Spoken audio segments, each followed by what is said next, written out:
Guys, आज बात करते हैं सीज एंड ओशियंस के बारे में। तो सी तो आपने सुना होगा एक नेचुरल वाटर बॉडी, और ओशियन भी आपने सुना होगा एक नेचुरल वाटर बॉडी। मैंने कल की वीडियो में आपको फाइव ऐसे वाटर बॉडीज के नाम बताए थे जो हमारे पूरे वर्ल्ड में होते हैं। एक होता है स्ट्रीम, सबसे छोटा स्ट्रीम, फिर उससे उससे बड़ा लेक, उससे बड़ा पॉन्ड, उससे बड़ी लेक, उससे बड़ा सी, उससे बड़ा ओशियन। ये 5 वाटर बॉडीज होते हैं। जो ओशियन होता है वो सबसे लार्जेस्ट वाटर बॉडी है, और जो स्ट्रीम है वो सबसे स्मॉलेस्ट है।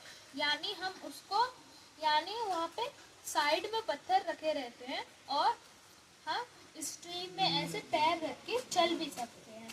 हम स्ट्रीम में चल भी सकते हैं और स्ट्रीम को क्रॉस भी कर सकते हैं। तो चलिए अब बात करते हैं टॉपिक के बारे में। 97% of the earth is found in water bodies. मतलब 97 जो परसेंट है वो पूरा वाटर से कवर है। पूरा अर्थ का 97% वो पूरा वाटर से कवर है। तो जब वो वाटर से कवर है तो लैंड का कितना हुआ? अगर अगर तो फिर लैंड का कितना हुआ? लैंड है 67% हमारा पूरा।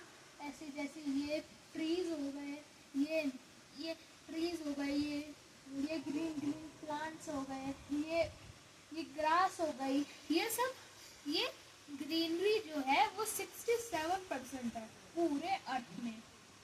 तो चलिए बात करते हैं टॉपिक के। So when 97 is covered with ocean, with water bodies like stream, lakes और भी बहुत सारी चीज़ों से वो कवर्ड होते हैं। तो जैसे सुनामी आती है, जैसे आपने सुना होगा कि 2004 में सुनामी आई थी।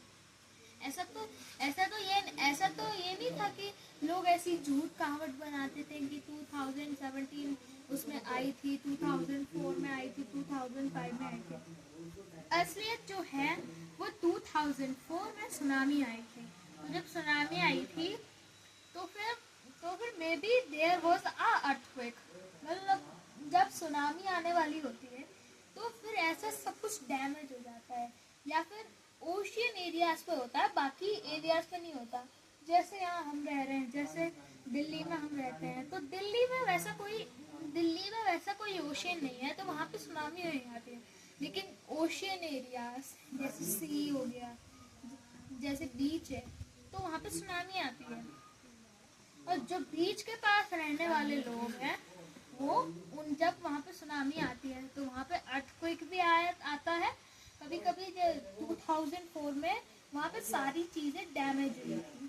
तो फिर बाद में सुनामी आई थी, तो सारे लोग इधर उधर भागते हैं। जब सुनामी आई थी, बचाओ बचाओ ऐसे करके सब सारे लोग भागते हैं। सुनामी आई थी तो फिर कुछ लोगों की तो जान ही चली गई थी जब सुनामी आई थी।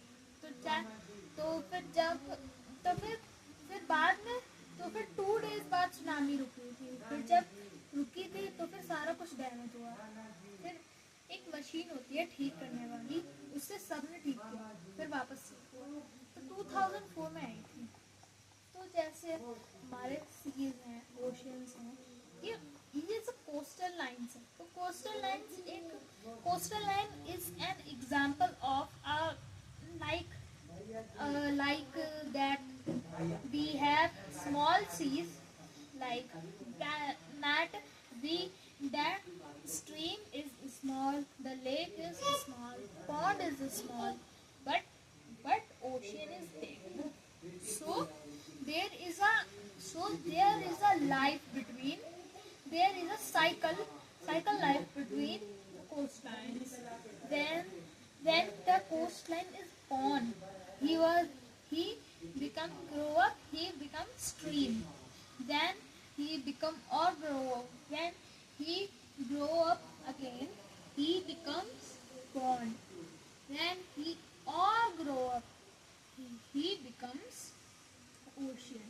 So that is the cycle life between coastlines. So bye bye guys. These are the important points of